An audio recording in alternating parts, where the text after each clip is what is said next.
Hello everyone. तो इस video में हम देखेंगे 82 के बारे में, जिससे हम बोलते हैं endotracheal tube and endotracheal tubing, जो कि मोस्ट कॉमनली यूज्ड होने वाला हमारा इक्विपमेंट है हॉस्पिटल में। एंड हमारे एग्जामिनर्स का फेवरेट क्वेश्चन है कि वो हमें बताएंगे कि बताओ ये ट्यूब का यूज़ किया और इसे क्या कहते हैं।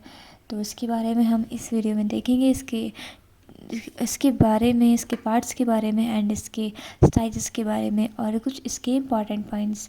So let's start the video. ED tube, जिसको हम एंडोट्रेकियल ट्यूब कहते हैं, ईडी ट्यूब की जो फुल फॉर्म है वो है एंडोट्रेकियल ट्यूब। ओके, तो मेनली नाम से पता चल रहा है एंडोट्रेकियल, मतलब कि इसको हम इंट्यूबेशन में मेनली यूज़ करते हैं। ठीक है, मेनली ये हमारी ट्रेकिया में प्लेस होती है थ्रू द ओरल कैविटी। हम इसको ट्रेकिया में प्लेस करते हैं अपनी ईटी ट्यूब को। तो अब हम मेनली इसमें ईटी ट्यूब क्या होती है और इसके पार्ट्स के बारे में देखेंगे, एंड हो सके तो मैं इसके साइज़ के बारे में बता दूँगी आगे। तो सबसे पहले जो ईटी ट्यूब होती है, इसमें हमारे मेनली 3 पार्ट होते हैं। एक ईटी ट्यूब के टोटल 3 पार्ट होते हैं, proximal part, central part and हमारा डिस्टल पार्ट। तो जो प्रॉक्सिमल पार्ट होता है, प्रॉक्सिमल पार्ट नाम से पता चल रहा है हमारा प्रॉक्सिमल, ऊपर की साइड। ओके, तो जो प्रॉक्सिमल पार्ट होता है उसमें हमारा मेनली कनेक्टर होता है, और हमारा प्रॉक्सिमल पार्ट जो होता है उसमें मेनली यह पार्ट हमारा वेंटिलेटर से या हमें जिस चीज़ से पेशेंट को एयर देनी है उससे कनेक्ट होता है। तो मेनली हमारे यहाँ पे एक कनेक्टर होता है, इसको हम हमारा ही प्रॉक्सिमल पार्ट में गिना चाहता है। ठीक है, तो जो हमारा कनेक्टर होता है ये एक यूनिवर्सल कनेक्टर होता है। इसका जो डायमीटर होता है वो होता है 15 mm। तो ये किसी भी ट्यूबिंग के साथ ईजिली कनेक्ट हो जाता है, इसमें कोई साइज़ का चेंज नहीं होता। तो इसलिए हम इसे यूनिवर्सल कनेक्टर बोलते हैं। ये ब्लू कलर का जो आप देख रहे हैं, ओके, इसे हम कनेक्टर बोलते हैं। एंड देन आता है हमारा सेंट्रल पार्ट। सेंट्रल पार्ट में हम देख सकते हैं कि इतना, ओके, प्रॉक्सिमल पार्ट से देखिए लास्ट पॉइंट तक इतना हमारा सब सेंट्रल पार्ट में आता है। तो जो सेंट्रल पार्ट होता है इसमें हम क्या देख सकते हैं, यहाँ पे हमें कुछ नंबर्स दिख रहे हैं, ये कोई ब्लू लाइन दिख रही है। ओके, हमें यहाँ पे ये कुछ ब्लैक लाइन दिख रही है और ये कुछ कर्व टाइप का है। तो ये सब हमारे सेंट्रल पार्ट में आते हैं। ओके, तो अब इनका मतलब क्या है, सेंट्रल पार्ट में क्या क्या चीज़ आती है। तो सबसे पहले आती है हमारी एक रेडियो ओपेक लाइन। ये जो ब्लू कलर की लाइन हम देख रहे हैं इसे हम बोलते हैं radio OPEC line. Radio OPEC lining इसका नाम क्यों पड़ा है, तो जब हम ईटी ट्यूब को इंसर्ट करते हैं तो जो हमारे रेडियो ओपेक लाइनें होती है ये हमारा चेस्ट एक्सरे के थ्रू कंफर्मेशन प्रोवाइड करते हैं कि ओके, कि जो ईटी ट्यूब का इंसर्शन है वो राइट प्लेस पे हुआ है या फिर नहीं हुआ है। ओके, अब आता है हमारा इन ये ब्लैक लाइन के बारे में। ओके, हमने ब्लू लाइन के बारे में बात कर ली, अब हम वो देखेंगे इस ब्लैक लाइन के बारे में। तो जो ब्लैक लाइन होती है, इस ब्लैक लाइन को हम बोलते हैं vocal cord marker. Okay, vocal cord marker नाम से तो चल रहा है कि वोकल कॉर्ड मार्कर मतलब कि कुछ वोकल कॉर्ड के आसपास देखने को मिलेगा। अब इसका मतलब होता है कि जब हम ईटी ट्यूब को इंसर्ट करते हैं, ओके, किसी पेशेंट के ट्रेकिया में, तो जो हमारे लेट अस्यूम कि ये हमारा वोकल कॉर्ड है, तो हमें जो ईटी ट्यूब का इंसर्शन है वो इतने, ये हमारे वोकल कॉर्ड तक इसके पैरेलल आना चाहिए। मतलब कि जो वोकल कॉर्ड मार्कर है ये हमारे वोकल कॉर्ड के पैरेलल होना चाहिए जब हम ईटी ट्यूब का इंसर्शन कर रहे हो। तो हमें इसका ध्यान रखना है कि हमेशा जो हमारा वोकल कॉर्ड मार्कर है ये हमारे वोकल कॉर्ड के पैरेलल ही होना चाहिए, ताकि उसका हम सही से प्लेसमेंट कर सकें। एंड हमारा जो सेंट्रल लाइन होती है इसमें हमारा एक तो वोकल कॉर्ड मार्कर के बारे में देखा हमने, और एक ब्लू लाइन के बारे में नहीं, रेडियोपिक लाइन के बारे में देखा। हमेशा जो हमने देखा कि जो हमारी ब्लू लाइन होती है वर्टिकल हमें देखने को मिल रही है। ओके, ब्लू लाइन वर्टिकल देखने को मिल रही है, और हमारी जो ये ब्लैक लाइन है हॉरिजॉन्टल देखने को मिल रही है हमें। अब हमारा आता है डायमीटर के बारे में। हमें यहाँ पे कुछ नंबर्स देखने को मिल रहे हैं। ठीक है, ये कुछ आईडी लिखा हुआ है 7.0 और हमारा 18, 20, 22, 24, 26। मेनली हम इसके बारे में बात करते हैं, आईडी के बारे में। आईडी हम मतलब कि इसका इंटरनल डायमीटर। अब जो हमारा ईटी ट्यूब होता है ना, इसको हमने 2 डायमीटर में डिवाइड करा हुआ है, internal diameter and outer diameter. तो हमारा जो इंटरनल डायमीटर होता है मेनली ईटी ट्यूब के साइज़ उसी से डिफाइन रहते हैं। एटी ट्यूब के साइज़ का जो मेन रोल होता है वो इंटरनल डायमीटर का होता है। तो एटी ट्यूब के साइज़ इंटरनल डायमीटर पे ही बेस्ड होता है। तो अभी यहाँ पे इंटरनल डायमीटर इसका 7 है, तो मतलब कि ये 7 नंबर की हमारी एटी ट्यूब है। और आउटर डायमीटर मतलब कि इसके बाहर का डायमीटर, और इंटरनल डायमीटर मतलब कि इसमें देखो हम देख सकते हैं ना कि थोड़ी थिक है, बाहर से थोड़ा हमें देखने को मिल रहा है। तो अंदर का डायमीटर ये हमारा इंटरनल डायमीटर, और आउटर मतलब कि बाहर का डायमीटर। तो ये हमारा हो गया डायमीटर की बात। यहाँ पे इसमें लिखा भी है कि 9.6 है हमारा आउटर डायमीटर और इंटरनल है 7। तो हम 2.4 का हमें डिफरेंस देखने को मिल रहा है। तो जो हमारा डायमीटर है वो भी हमारा एक डिफरेंस क्रिएट करता है। तो मेनली हम इंटरनल डायमीटर को लेकर ही एटी ट्यूब के साइजेस को डिफाइन करते हैं। ओके, अब हम सिंगल यूज़ लिखा है, मतलब कि एक बार यूज़ करने का है, बार बार इसे यूज़ नहीं करते। अब हमें यहाँ पे कुछ नंबर्स दिख रहे हैं, 18, 20, 22, 24, 26, 28। तो ये सब हमारा प्लेसमेंट बता रहे हैं कि ठीक है, ओरल नेज़ल, क्योंकि हमारा एटी ट्यूब हम नोज़ के थ्रू भी परफॉर्म कर सकते हैं, बट वो रेयरली होता है, बट होता है, लेस कॉमन है। बट मोर कॉमन हमारा ओरल के थ्रू हम एटी ट्यूब को प्लेस करते हैं।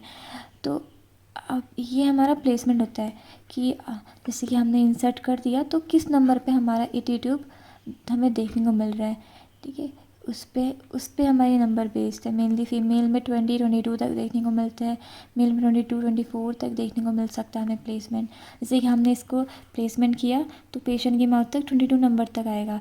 तो इसे देखने के लिए कि अच्छा कि क्या पता कभी कभी कि पेशेंट ने 82 को बाहर निकाल दिया, इतना 20 हो गया, पहले 22 था और हमने अब देखा कि पेशेंट ने खींच के 20 पे कर दिया, 18 पे कर दिया। तो हमें पता चल सकता है कि हाँ कुछ गड़बड़ी हुई है अंदर।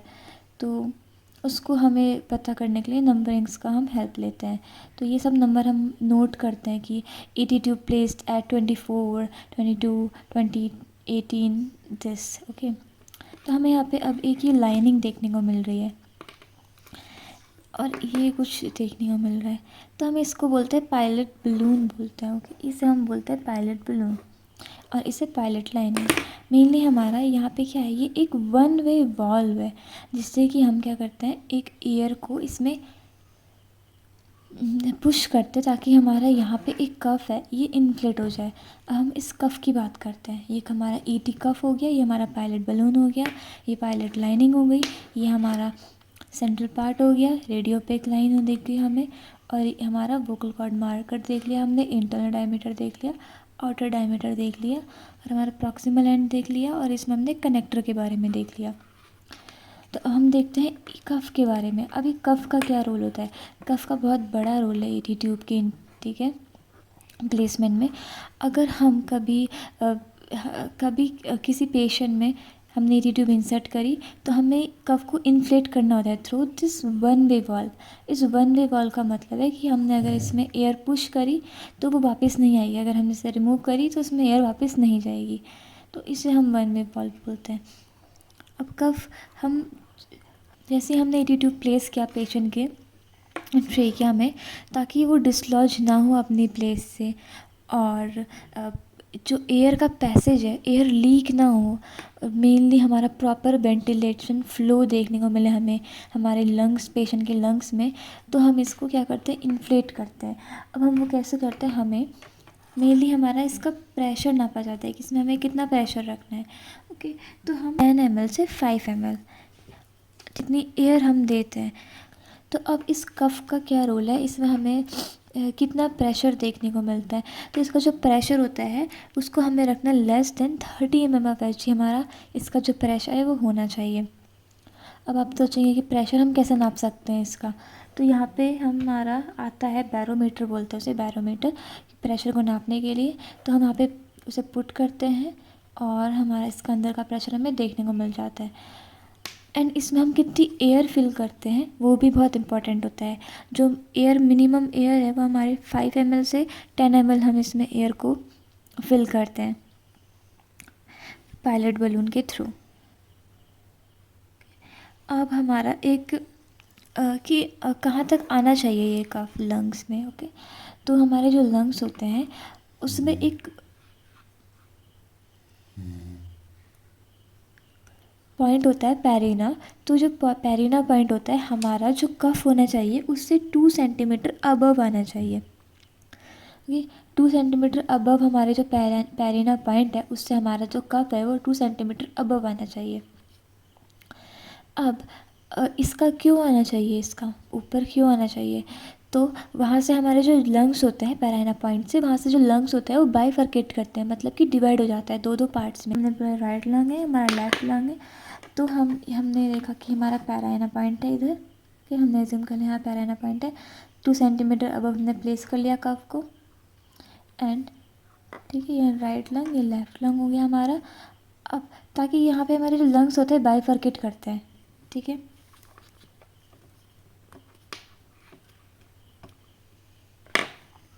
यहाँ पे जो लंग्स होते हैं वो बाइफरकेट करते हैं हमारे। ये हमारा पेराइना पॉइंट हो गया, 2 सेंटीमीटर अब हमने पुट करा है इसको, यहाँ हमारे पेराइना पॉइंट है।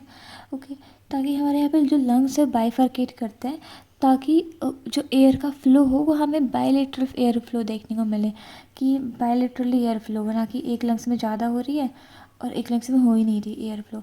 तो इस वजह से हम मेनली अपना इसको ऊपर प्लेस करते हैं। और हम देख सकते हैं कि एक साइड हमारा यहाँ पे बना है एक होल और एक इधर है, तो ताकि हमारा दोनों साइड एयर जाए, समझ सकते हैं आप, दोनों साइड लिटरली लगे हैं इस वजह से आपने। तो हम एक बार इस कफ को इन्फ्लेट करके देखते हैं। हमने देख लिया कि इसका प्रेशर लेस देन 30 ml/Hg होना चाहिए, और हमारा जो इसमें एयर फिल करनी है मिनिमम हमें 10 ml एयर फिल करनी है। ये हमने एयर ले ली, पायलट बलून में हमने एडजस्ट किया एंड देन हमने एयर फिल कर ली। यहाँ पे हमें इन्फ्लेट होते हुए दिख रहा है, हमारा इन्फ्लेट हो गया है। बस अब हम इसे रिमूव कर दिया, हमने इसको रिमूव कर दिया, तब भी ये हमारी एयर जो है ये बाहर नहीं जाएगी जब तक हम इसे खुद वो नहीं कर लेते, डिफ्लेट नहीं कर लेते। तो इसलिए हम इसे वन वे वॉल्व बोलते हैं, ताकि इससे हमारा जो प्लेसमेंट है ईटी ट्यूब का वो अच्छे से हो जाए, और हमारा जो एयर लीक ना हो, एक बार एयर देने के बाद एयर लीक ना हो फर्दर। तो हमने अब इसको एयर को निकालने के लिए फिर से किया एंड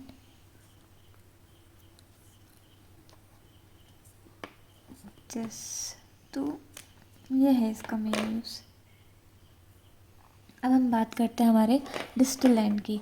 तो जो डिस्टल एंड होता है हमने देख लिया, मेनली हमारा डिस्टल एंड ये रहा। तो डिस्टल एंड ये हमारा, इसमें हमें देखने को मिल रहा है 2 होल है, एक इधर और एक इधर। तो हम इसको बोलते हैं हमारा मर्फी आई, ठीक है। ये हमारी मोस्ट ऑफ द एग्जामिनर पूछते हैं इसका नाम क्या है, तो इसका नाम है हमारा मर्फी आई। मर्फी आई का क्या रोल है इस ईटी ट्यूब में, और देखो ये को लेटरली प्रेजेंट है, एक इधर एक इधर, ताकि ताकि दोनों साइड दोनों लंग्स में एयर जाए। इसका हम ये बोल सकते हैं कि दोनों लंग्स में एयर जाए। ओके, तो अब इस मर्फी आई का क्या मेन रोल है हमारा, ठीक है। तो इसका जो रोल है वो ये है कि कभी कुछ सीक्रेशन की वजह से अगर हमारा मेन वाला जो ट्यूबिंग है इधर की साइड का ये एंड ब्लॉक हो जाए, या कोई ऑब्स्ट्रक्शन की वजह से ब्लॉक हो जाए, तो पेशेंट का जो एयर वे है वो पेटेंट रहे। ओके, हमें पता चल जाएगा वैसे तो कि, बट फिर भी पेशेंट का जो एयर वे बहुत इंपॉर्टेंट है, तो पेटेंट रहे। तो इस वजह से मर्फी आई का मेन रोल ये है, जो O2 सप्लाई है वो कंटिन्यूस रहे। तो अब हम इसको बोलते हैं हमारा टिप, इसको हम बेवल पॉइंट बोलते हैं। ओके,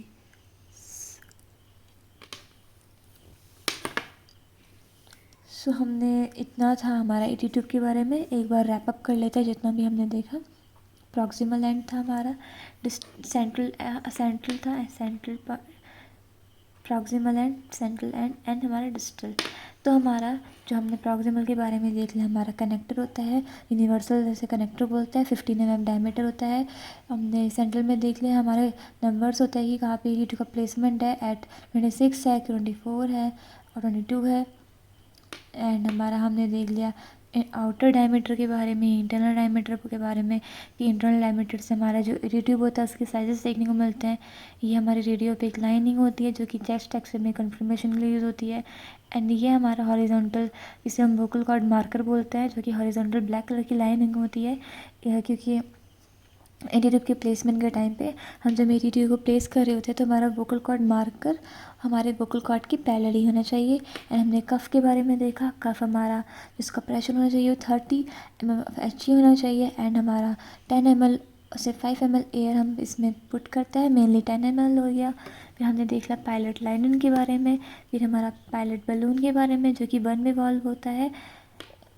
एंड फिर हमने देख लिया हमारे डिस्टल एंड के बारे में। डिस्टल एंड हमारा मर्फी आई हो गया और हमारा बेवल हो गया इसकी टिप के बारे में। ओके, तो that's it for about our ET tube. और अब हम इसके साइज़ के बारे में देखेंगे। तो ये मेरे कुछ नोट्स हैं जो मैंने बनाए हैं, तो इसमें से मैं कुछ पॉइंट्स आपको बता रही हूँ जो मेन हैं। तो हम ये वाला पॉइंट को देखते हैं। Fix the ET tube in female at 20 से 21 सेंटीमीटर एंड मेल में 22 से 23 सेंटीमीटर। ये हमारा एक बुक की डेटा है। तो हम मतलब कि इसका इस लाइन का मतलब है कि हम जब ईटी ट्यूब को प्लेस करें तो फीमेल में हमारे 20 से 21 के बीच में होना चाहिए, मतलब लगभग इतना प्लेसमेंट होना चाहिए। और हमारा मेल में 22 से 23 के बीच में, यानी कि इतना लगभग। ओके, तो मेल हमारा नेक का गैप की वजह से है क्या? अब इसका कुछ वैलिड रीज़न तो नहीं है, बट हम देख सकते हैं, लर्न करने का डेटा है। तो अब हम नेक्स्ट आगे बात करते हैं इसमें। तो अब हम देखेंगे साइज़, ईटी ट्यूब के साइजेस चिल्ड्रंस में। तो पहले हमारा चिल्ड्रन में जिनकी एज होती है वो 6 ईयर से लेस होती है, तो उनमें हमारा ईटी का साइज़ हम कैसे फाइंड आउट करते हैं कि हमें किस साइज़ की जो ट्यूब है वो उसमें इंसर्ट करनी है। तो हमें ठीक है, पहले हमें फार्मूला है इसके लिए, हमें एज लिखनी है, उसको डिवाइड करना है बाई 3 और उसमें ऐड कर देना है 3.5। जैसे कि मैंने एक एग्जांपल लिखा है, जैसे कि किसी कोई चिल्ड्रन आया जिसकी एज है लेस देन 6 यानी कि 5 है, तो हमें इसमें 5 डिवाइडेड बाई 3 प्लस में 3.5, हमारा हमने इसको सॉल्व किया 1.6 प्लस में 3.5 5.1 सेंटीमीटर की ईटी ट्यूब। हम इंटरनल डायमीटर से हमारे ईटी ट्यूब का जो साइज़ है पता चलता है। जैसे कि हमने अभी देखा था, हमारे जो ईटी ट्यूब का साइज़ था वो हमारा 7 था, तो मैं उस इंडिविजुअल में 5, ठीक है, 5 नंबर की ईटी ट्यूब इंसर्ट करनी है। तो अब वैसे ही हमारा किसी चिल्ड्रन बच्चों की, अगर किसी बच्चे की 6 से 12 ईयर्स है तो उसमें हमें क्या करना है, एज को डिवाइड कर देना है बाय 4 और उसमें ऐड कर देना है 4.5, तो हमारा ईटी ट्यूब का साइज़ हो जाएगा। अगर कोई, अब हमारा नॉर्मल ईटी साइज़ के बारे में बात करते हैं। नॉर्मल ईटी साइज़, ये तो मैंने 2 फार्मूला थे कि अगर किसी इंडिविजुअल की एज है 6 ईयर से कम है या फिर 6 से 12 साल तक है, तो हम उसमें कैसे ईटी ट्यूब का साइज़ फाइंड आउट करते हैं, वो हमारा मेथड पता चल गया हमें। और अब नॉर्मली ईटी का साइज़ क्या होता है वो देखेंगे। तो न्यू बॉर्न और इन्फेंट में हम मेनली 2.5 से 4 mm की जो ईटी ट्यूब है वो देते हैं। यहाँ पे मैंने आईडी लिखा हुआ है बार बार याद दिलाने के लिए कि ईटी ट्यूब का साइज़ हम उसके इंटरनल डायमीटर से देखते हैं। की एज का बच्चा है तो उसमें हमें 4.5 से 4 mm की ईटी ट्यूब इंसर्ट करनी है। और हमारा 10 ईयर का है तो उसमें 7 से 8 mm की ईटी ट्यूब, अडल्ट में 8 से 9.5 mm की मेल में, और उससे कम जैसे कि 7 हो गया और 8.5 हो गया फीमेल में। अब आता है हमारा according to weight and sizes of ET tube. तो अगर किसी बच्चे का जो वेट है वो 1 kg से कम है तो उसमें हमारा जो ईटी ट्यूब का साइज़ होता है वो 2.5 mm में यूज़ करते हैं। अगर किसी बच्चे का वेट है, मतलब इन्फेंट में मेनली देखने को मिल रहा है, तो हमारा 1 से 2 kg है तो उसमें 3 mm का ईटी ट्यूब यूज़ करते हैं। किसी की वेट है वो हमारा 2 से 3 kg है तो उसमें 3.5 mm की ईटी ट्यूब यूज़ करते हैं। और 4 kg वेट है तो उसमें 3.5 से 4 mm की ईटी ट्यूब हम यूज़ करते हैं। ये सब हमारा थ्योरेटिकल डेटा है जो कि हमें लर्न करना पड़ेगा। ओके, तो आप भी इसको लर्न कर सकते हैं एंड नोट डाउन कर सकते हैं। So that's it for today guys. तो हमने ईटी ट्यूब के बारे में सब कुछ देख लिया, मेन चीज़ें। और अगर आपको ये वीडियो अच्छा लगा तो please do let me know, and thank you so much for watching. Bye bye.